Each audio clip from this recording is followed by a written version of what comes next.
Hi, I'm the wrong hero.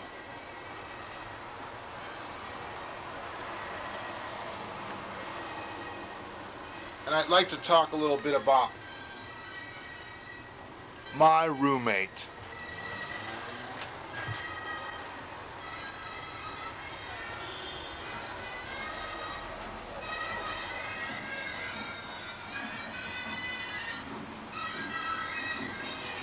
My roommate's moving away soon, which in many respects is very sad, and yet at the same time it's a relief. My roommate is the man who wouldn't stop talking. He's addicted to the sound of his own voice rattling around inside of his empty skull. All he does is talk to himself. And if you happen to be in the room, so much the better.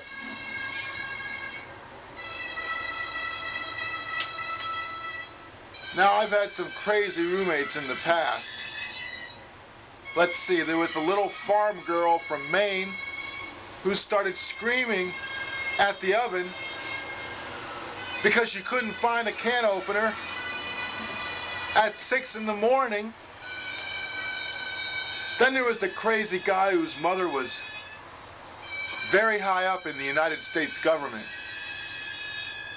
And he had this piercing, annoying laugh. And he seemed to think that he knew everything. And he had a sense of entitlement only second to God's. And when he was at Harvard, he set his dorm room on fire so he wouldn't have to take his exams. And that's how he ended up moving up in here. Yeah, we've had lots of roommates that were kind of off the wall. Who else could you get to live in this dump, huh? But my current roommate really topped them all. Oh, I'm not saying that the guy who lived here when I first moved in wasn't a real peacherino. Oh, he was this anal compulsive guy who was actually gay.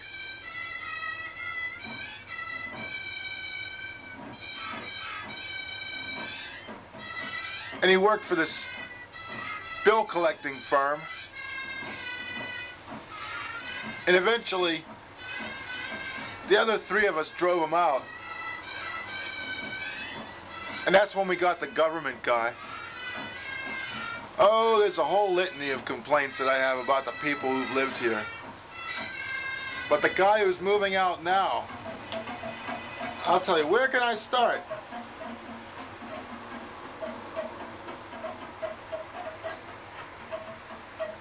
Oh, first of all, did I say he talked?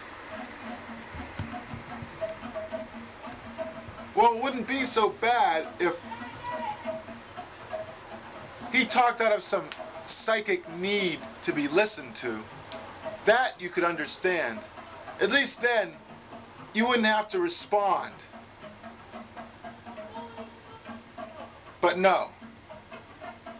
This guy talked as though he were competing against you. He was a psychic boxer. All he would do is talk and talk and talk. If you asked him what time it was, he would tell you how a clock was put together. That's just the kind of fellow he was.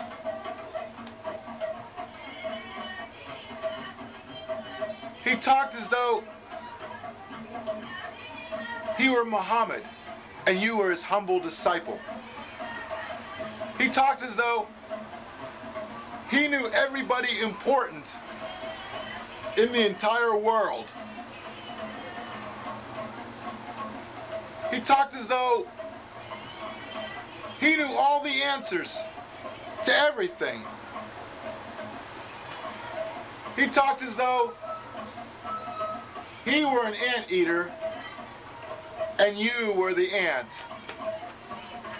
He talked as though he were some gigantic cetacean and you were photoplankton and he was sucking in through his cetaceous mouth.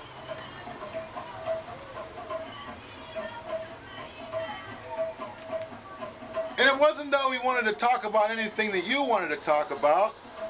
Oh no. He always had to dictate the agenda, which he did with a self-assurance that would put Cyrano de Bergerac to shame. He was the Don Quixote of talk. He would tilt at your uncomprehending and bewildered windmill on every possible occasion. That's the kind of talker he was. He was the last of the old-time talkers. For him, conversation wasn't simply give and take.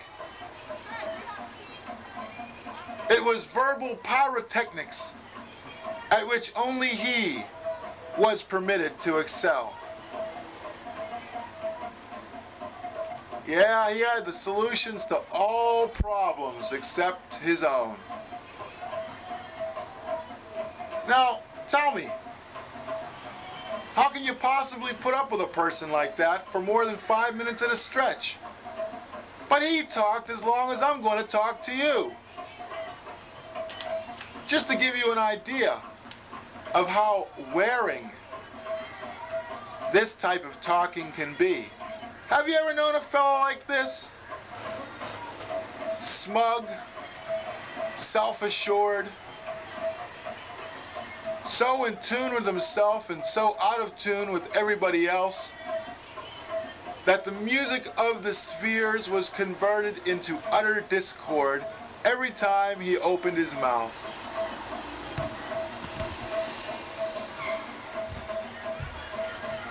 Yeah, he was all talk.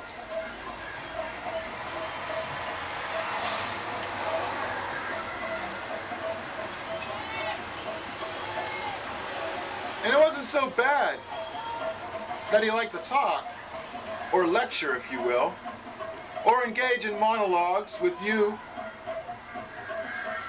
the passive, surly beast, which it was his duty to admonish and jolly along, in turn, infinitely patronizing, condescending, totally unable to read body language, except in the most extreme circumstances.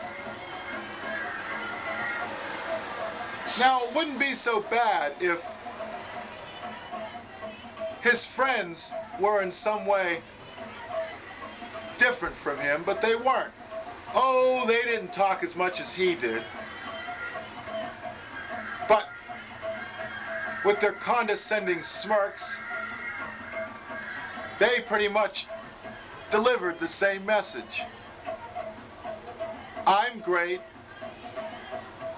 You're nothing. Nobody. Ah, see? That's exactly what I mean. If it's him who's talking, well, you have to be all ears, but if anybody else has something to say, well, forget it. It's not worth listening to. Because nobody had anything to say but him.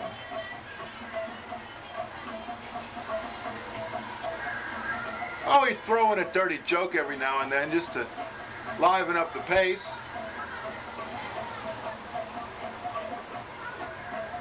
But if you so much as tried to interrupt, 9 times out of 10 he would assure you that you didn't know what you were talking about. Oh, and his friends. Well, when they weren't merely condescending, they were getting drunk and knocking over all your stuff.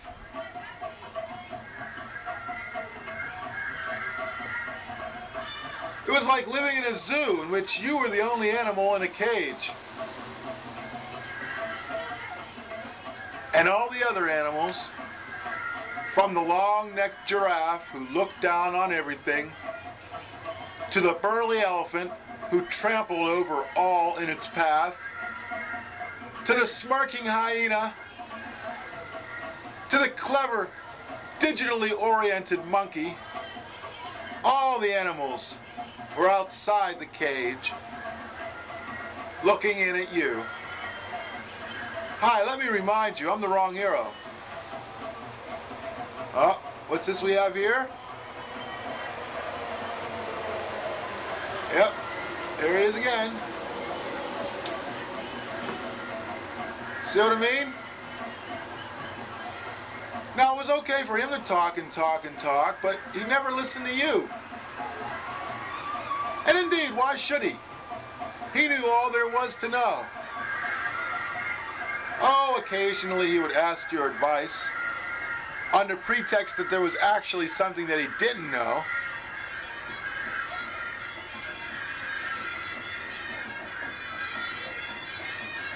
But it was just so he could make you feel a part of his world, which, if you were lucky enough, someday, through assiduous study and contemplation of his ways, you may perhaps enter or be permitted to do so.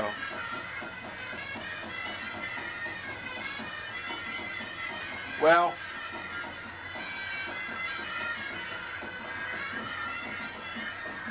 if he knew half as much as he thought he would, history would never forget his name. If he was half as intelligent as he was self-assured,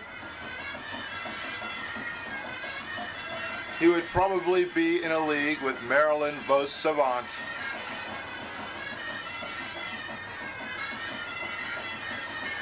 But, like so many of his kind, he had no understanding that other people had separate and distinct lives. Lives which, in their own puny ways, they perhaps might have wanted to use to engage in activities that were enriching to them and not merely adjuncts for his extended one-person dialogues. Oh, but let me see, what else?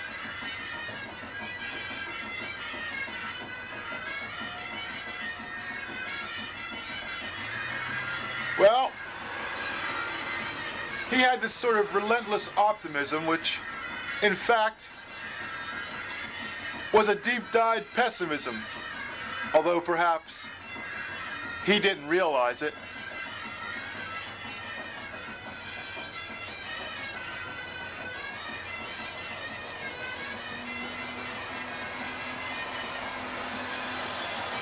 He had this sort of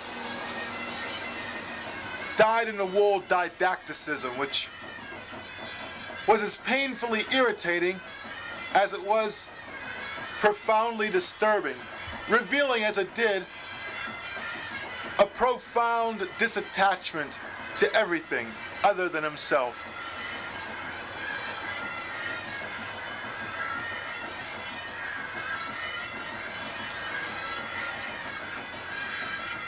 Some people change every 7 years, but the one inalterable fact,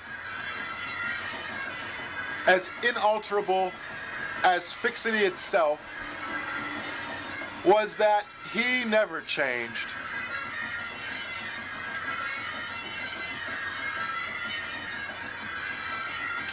He had the strongest will known to man since Winston Churchill. And if he didn't get his way, he would carry on an emotional guerrilla warfare. He never could understand why people would withdraw when he opened his mouth, when the cat would jump up on the highest windowsill, and the dog would skulk out the door whenever he prized open his yap. No, he was long on talk, but very short on understanding. A mile wide and an inch deep, just like the River Platte. And again, it wouldn't be so bad if he were simply this way and didn't put you on the spot by asking you why people didn't like him, obliging you to answer him, at which point, when you would answer him, he would argue with you as though he merely wanted you to present an opposition argument so he could knock it down.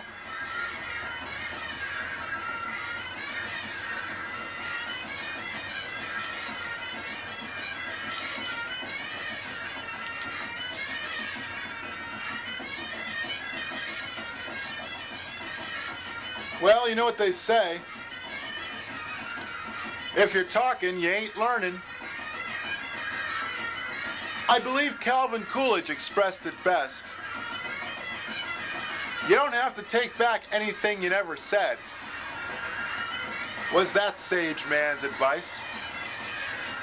No, he wasn't Calvin Coolidge. He was more like Hubert Horatio Hornblower Humphrey.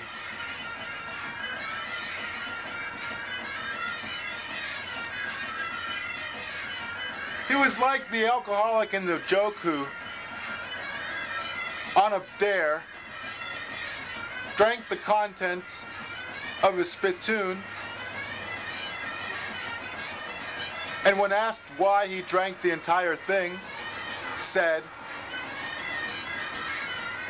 "I wanted to stop, but it was all in one piece."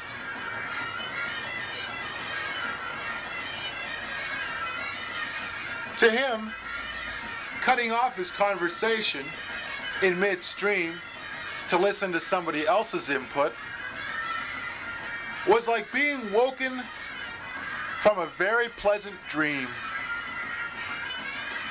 done only with the most extreme reluctance.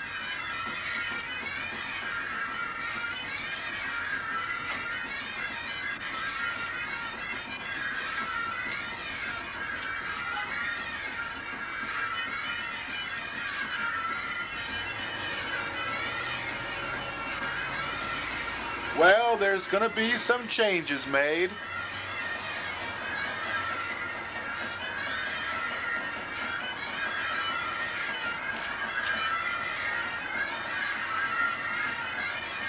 Because there's no movement without change, and no change without stress.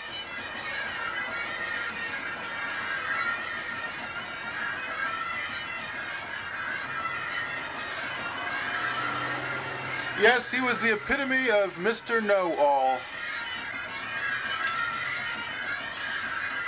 Knows all, sees all, understands nothing.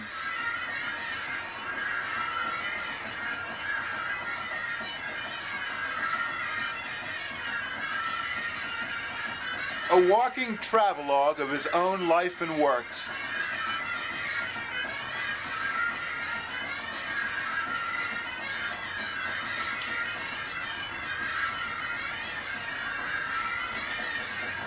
Yes,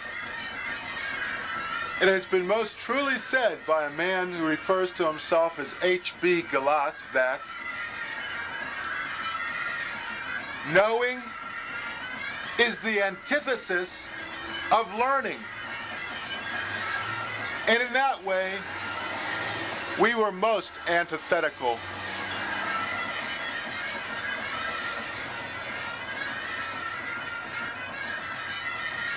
I would be sitting there doing my other full-time job, which you are watching the fruits of, but he just wouldn't understand No matter how many times I tried to tell him that I was at work. Well, no matter.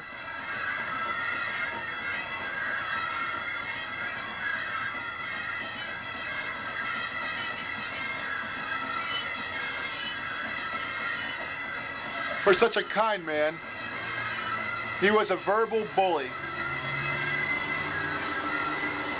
For such a humble man, he was an arrogant SOB. For such an intelligent man, he was intellectually third-rate.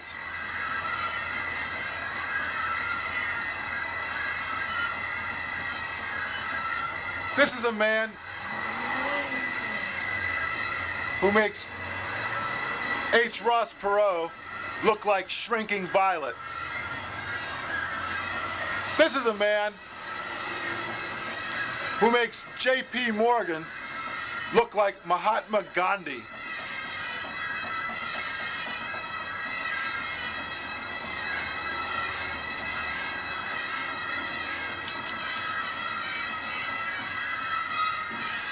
Now, don't get me wrong, even though I'm the wrong hero, we were friends insofar as it's possible to be friends with the wrong hero.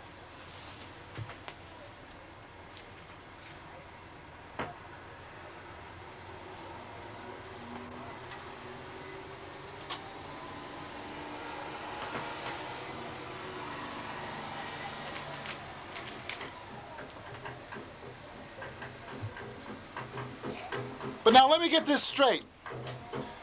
How is it possible to truly be friends with somebody who never stops talking? Who does good deeds and constantly reminds you of them? Who, having no experience in the details of your life which have brought you to the point at which you are, presumes to offer meddlesome advice by pointing to the inspiring example of others who, he presumes, have had similar experiences to yours, from whose example, he presumes, you could presumably profit. This is what it was like being in the middle of a gigantic Moroccan souk with imploring beggars constantly clutching at your ragged sleeves, asking for a dinar or a dollar or a Deutschmark or a franc or a lira or a ruble or a li.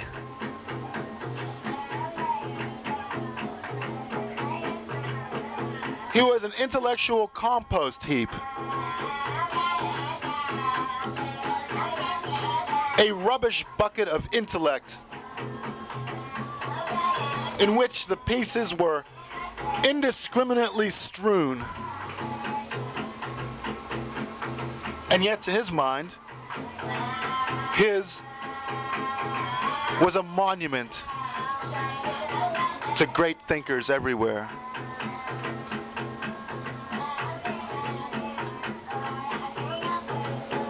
A sepulcher gilded on the inside and out.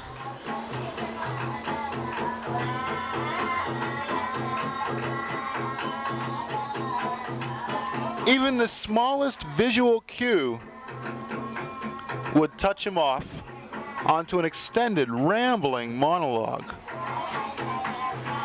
Walk down the street and see the tail fin of a 1958 Caddy? Why, then you'd be subjected to a monologue on Raymond Loewy.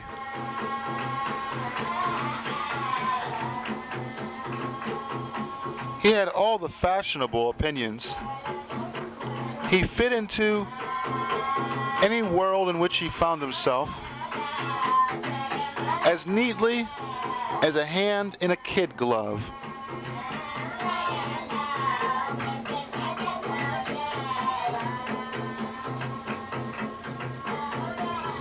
Not an angry man, not a violent man, not an aggressive man, except when it came to holding a rational conversation.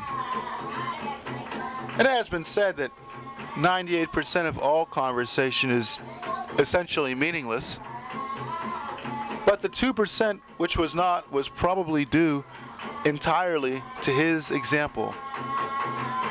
In other words, out of 4 billion people, he accounted for the 2% of conversation which did in fact have some content, howsoever divorced from anything you would like to hear. It has been truly said that some people have diarrhea of the mouth. But there is no verbal kaopectate in all the world round that could suppress this continuous flow of verbiage which emanated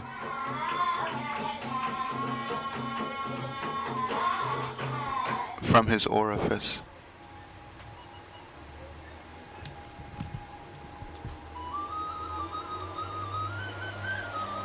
Oh hi, I'm the wrong hero.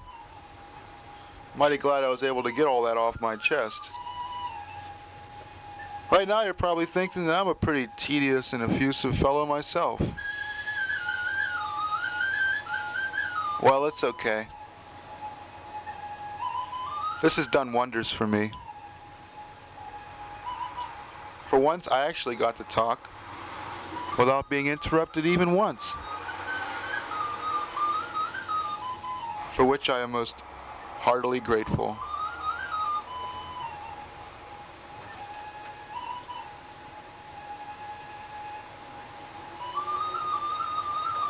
I've said it before and I've said it again. Everything on earth to me is a novelty. I am a simple-minded alien, estranged from the modern world. I have no use for your rational scientific systems. To me, they are the fanatic superstitions of 10th century peasants intent upon burning heretics as witches. It is for that reason that I cannot abide the rational man. For I am intuitive. I see what is behind something rather than what it purports to be. And this is a question you can ask yourself the next time you have doubts about something. Ask yourself this simple question. What is behind it? In fact, as you look at me, you might ask yourself, what is behind the mask?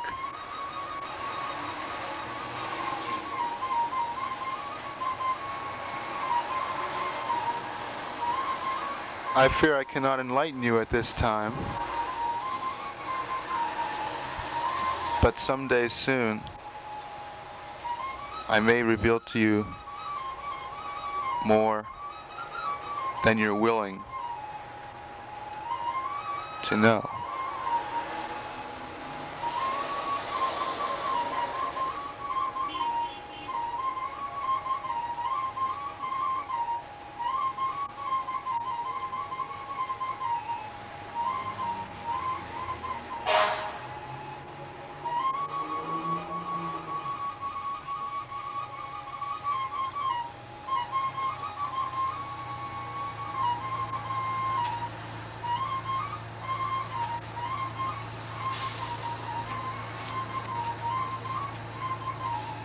But here's something you ought to know.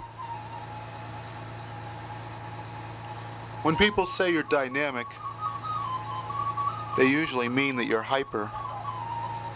When they say you have a hearty appetite, they're usually saying that you're a glutton.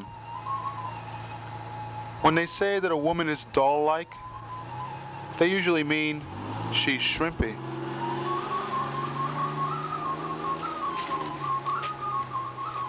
And protocol means rules of war.